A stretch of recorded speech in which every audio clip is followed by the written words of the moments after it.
नमस्कार, आप देख रहे हैं न्यूज़ भारतवर्ष और मैं हूं आपके साथ रमन राय। बिहार की राजनीति से एक बहुत बड़ी खबर आ रही है। आरजेडी के दिग्गज नेता रघुवंश प्रसाद सिंह अब हमारे बीच नहीं रहे।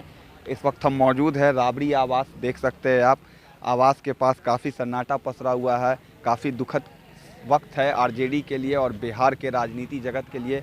जिस तरीके से पिछले कुछ दिनों में रघुवंश प्रसाद सिंह को लेकर अटकलें तेज लगाई जा रही थी, जिस तरीके से उन्होंने इस्तीफ़ा भी दिया पार्टी को, उसके बाद जो राजनीतिक दल है, अन्य राजनीतिक दल भी काफ़ी सक्रिय हो गए रघुवंश प्रसाद को अपने साथ साधने में। लेकिन आज वो हमारे बीच नहीं रहे। काफ़ी संघर्ष भरा उनका राजनीतिक सफ़र था। इसके साथ ही साथ उनका अंतिम क्षण भी जो था, काफ़ी संघर्षों से वो लड़ रहे थे। कोरोना से भी ग्रसित थे। उसके बाद फेफड़े का इलाज दिल्ली एम्स में करा रहे थे। इसके साथ ही उनके निधन के बाद आज तेजस्वी यादव नेता प्रतिपक्ष मीडिया से मिलते हैं और क्या कुछ कहते हैं, सबसे पहले तो आप वो सुने। आदरणीय रघुवंश बाबू जी हम सब लोगों के अभिभावक रहे और पार्टी के एक मजबूत स्तंभ, एक प्रखर समाजवादी नेता, गरीबों की आवाज़ और ख़ास तौर पे हमारे पिता से जो संबंध रहे, उनके पिता के नहीं रहने के बाद जो मार्गदर्शन, जो गाइडलाइंस जो उनका रहा, हम कभी अपने आप को अकेला नहीं समझते थे। आज उनके निधन की खबर सुनकर के हम लोग सब लोग जो है मर्माहत हैं, दुखी हैं और कोई शब्द नहीं है जिस शब्द को हम लोग जो है व्याख्या कर सकें। लेकिन लंबे समय से कोरोना पॉजिटिव होने के बाद तो निमोनिया की भी शिकायत थी। जब पटना के एम्स में जब भर्ती हुए तो हमारी बात हुई, डॉक्टरों से भी बात हुई थी। हम लोग सब लोग कामना करते थे कि जल्दी स्वस्थ होकर के, ठीक होकर के वापस आए। फिर आनन फानन में जब दिल्ली गए, हमारी जब बात हुई, जब वो दिल्ली जिस दिन एम्स में एडमिट हुए उस दिन भी हमारी फ़ोन पे उनसे चर्चा हुई, बात हुई। पूरी बॉडी चेकअप कराने के लिए वो दिल्ली गए थे, टेस्ट रिपोर्ट आना था। और कुछ चंद दिन पहले जो है हम दिल्ली उनसे ख़ास तौर पे मिलने गए थे, दिल्ली के एम्स में, और हमारी मुलाकात भी हुई थी। लगभग 1.5-2 घंटा हमारी उनसे मुलाकात हुई। हर एक बिंदुओं पे उनसे चर्चा की गई और हमने उनसे यही कहा कि आप जल्द स्वस्थ होकर के आप जल्दी वापस आइए। उन्होंने यही कहा कि हम जल्द स्वस्थ होकर के हम आएंगे और बिल्कुल अकेला करके चले गए हम लोगों को। हम लोगों को ये उम्मीद ही नहीं थी कि इतनी जल्दी ये खबर आएगी। उनसे जुड़ी लेकिन हालांकि हमारी जो डॉक्टरों से जो बातचीत लगातार चलती रही उनसे, तो हमको जो डॉक्टरों ने वहाँ के बताया कि उनको लंग्स कैंसर की समस्या रही, ये बात पता थी। लेकिन जो है पब्लिक पे ये मैसेज ना जाए कि इनको लंग कैंसर है, क्योंकि इलाज जो है वो चल रहा था, इसलिए हम लोगों ने इसकी चर्चा कहीं नहीं की। और हमारा कर्तव्य बनता था, फ़र्ज़ बनता था कि उनसे मिले, क्योंकि ऊर्जा का केंद्र रहे वो।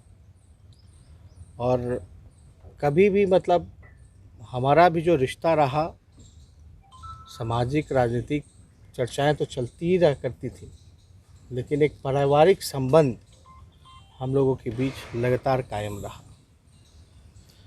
इस मुश्किल घड़ी में जब हमारे पिता हमारे साथ शारीरिक रूप से नहीं रहे, रांची रिम्स में रहे, तो हमेशा ऊर्जा देने का काम, मनोबल को बढ़ाने का काम उन्होंने किया।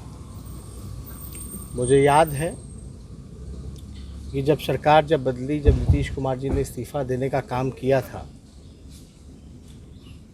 इस्तीफ़ा देने के बाद बीच में आप सब लोगों को पता है कि सीबीआई, ईडी, इनकम टैक्स का रेड जो पड़ा था, तो सबसे पहले आदरणीय रघुवंश बाबू ने आकर के हौसला बढ़ाया था। उस समय भी आदरणीय लालू जी रांची के कोर्ट के ट्रायल में वहाँ थे, तो कभी भी ऐसा नहीं लगा कि हम लोगों को अकेले हैं उनके रहते हुए। और हम लोग जब चर्चा चल रही थी एम्स में, तो ऐसा लग नहीं रहा था कि ये स्थिति आएगी, ये नौबत आएगी। बड़ा हौसला उस समय भी दिल्ली के एम्स में मेरा बुलंद किया, और उस समय भी कह रहे थे कि मैं आऊँगा और मिल कर के जो चुनौती संघर्ष करेंगे। बाकायदा पूरा आशीर्वाद जो है उस समय हमको देने का काम किया था, और हम लोगों को भी लगता था कि रघुवंश जी जल्द ही अपनी बीमारियों से रिकवर कर करके अपनों के बीच आएंगे। आप लोग सब लोग जानते हैं कि उनका राजनीतिक अनुभव जो रहा है बड़ा लंबा रहा है। प्रखर एक समाजवादी नेता के रूप में रहा है, और हमेशा ज़मीनी स्तर पे वो रह करके काम करते थे, लोगों से जुड़े हुए थे, गरीबों से, किसानों से, मजदूरों से। एक संघर्ष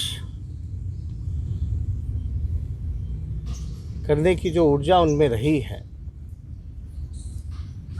वो हम लोग कभी भी इनकार नहीं कर सकते। उनसे काफ़ी कुछ हमको सीखने को मिला, इसलिए बड़ी दुख की बात है।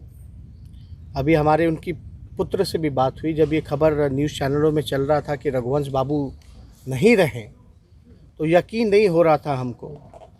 उनके पुत्र सत्यप्रकाश जी से हमारी बात हुई है, और इस बात को लेकर के सब लोग जो हैं मर्माहत हैं। तो इसमें को हम चाहेंगे कि उनकी आत्मा को जो है शांति मिले, और इस दुख की घड़ी में हम उनके परिजनों के साथ मजबूती के साथ खड़े हैं, और जो रघुवंश जी का जो सपना था उसको आगे ले जाने का हम लोग काम करेंगे। बहुत बहुत धन्यवाद। तो आपने सुना जिस तरीके से तेजस्वी यादव का भी साफ तौर पे कहना है कि आरजेडी का एक बहुत ही बड़ा और बिहार की राजनीति का काफ़ी बड़ा चेहरा थे रघुवंश प्रसाद सिंह। जिस तरीके से तेजस्वी यादव के लिए भी है, पूरे आरजेडी के लिए भी काफ़ी जो है दुखद पल है, काफ़ी दुखद क्षण है। तेजस्वी यादव का साफ तौर से कहना था कि लालू प्रसाद यादव के बाद कोई उनके पिता तुल्य थे तो वे रघुवंश प्रसाद सिंह ही थे। लेकिन आज जो उनका सफ़र है, आज उनका जो राजनीतिक करियर है और उनके जीवन का भी जो सफ़र है, आज उसका अंत होता है। पिछले कुछ दिनों में पार्टी से भी लेकर नाराज़गी चल रही थी, लेकिन इन सभी चीज़ों के बाद भी रघुवंश प्रसाद ने अंतिम सफ़र में जब आरजेडी छोड़ा तो उनका जो सफ़र है उनके जीवन का वो भी थम जाता है, और बिहार चुनाव से पहले जो उनका राजनीतिक और जो उनका जीवन का सफ़र है उसका अंत हो जाता है। इसके साथ ही बिहार चुनाव भी सर पर थे। तेजस्वी यादव भी काफ़ी आज आहत दिखे उनकी इस शोक भरी खबर से। अब कुछ समय के बाद शाम तक उनका पार्थिव शरीर जो है वो पटना लाया जाएगा। इसके साथ ही आगे की भी अपडेट्स हम आपको बताते रहेंगे। फिलहाल देखते रहे न्यूज़ भारतवर्ष।